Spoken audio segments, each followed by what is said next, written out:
Bapak, Ibu, Saudara-saudari, adik-adik, para sahabat Yesus yang terkasih di Paroki Santo Yosef Medari dan di Stasi Santo Thomas Yegan, dan juga para sahabat Yesus dimanapun Anda berada, berkah dalam, salam semangat, sehat selalu, dan senantiasa berbahagia. Kembali marilah kita belajar ilmu sejati pada hari Jumat, tanggal 29 Oktober tahun 2021, hari biasa pekan ke-30. Kita mengawali belajar ilmu sejati kita dengan berdoa dalam nama Bapa, Putra, dan Roh Kudus. Amin.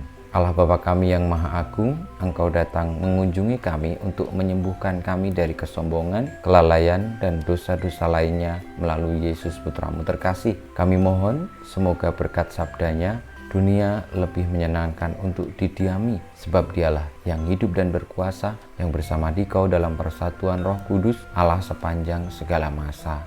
Amin.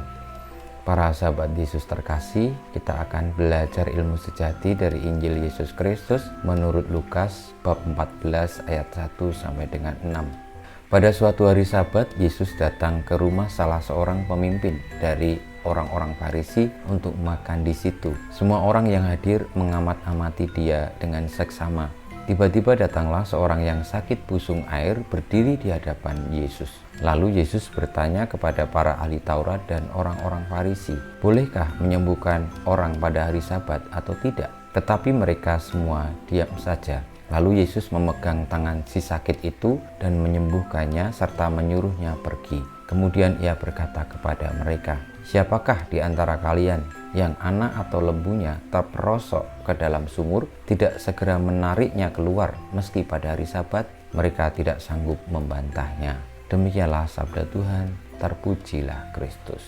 Para sahabat Tuhan Yesus yang terkasih, ajaran Tuhan Yesus tentang apakah boleh menyembuhkan orang sakit pada hari Sabat atau menolong orang sakit pada hari Sabat yang diajukan kepada orang-orang Farisi dan ahli-ahli Taurat adalah menuntun kita bahwa bela rasa, kasih, kemanusiaan memiliki nilai yang utama dalam hidup ini, karena di sana terletak bagaimana kita menghargai ciptaan, menghargai sesama, dan itu artinya pula memuliakan Allah, meskipun itu dilakukan pada hari Sabat.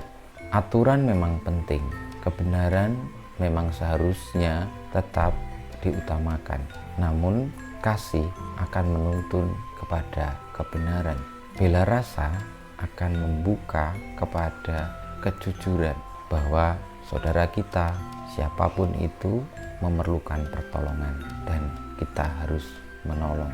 Maka marilah di dalam hidup ini kita mengembangkan bela rasa, karena kadang-kadang kita lebih suka untuk menuruti ego sendiri, pemikiran kita sendiri, kebenaran kita sendiri, namun tidak sungguh-sungguh memahami maksud Tuhan di balik itu semua dengan aturan-aturan yang ada.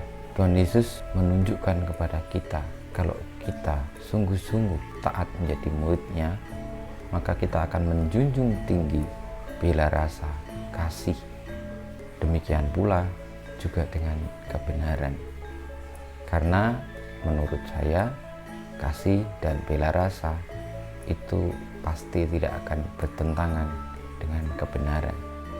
Sebagaimana pula kasih, bela rasa ketika dilakukan pada hari Sabat justru memberikan makna yang dalam dan sejati, yang luhur pada hari Sabat itu sendiri, yakni memuliakan nama Tuhan.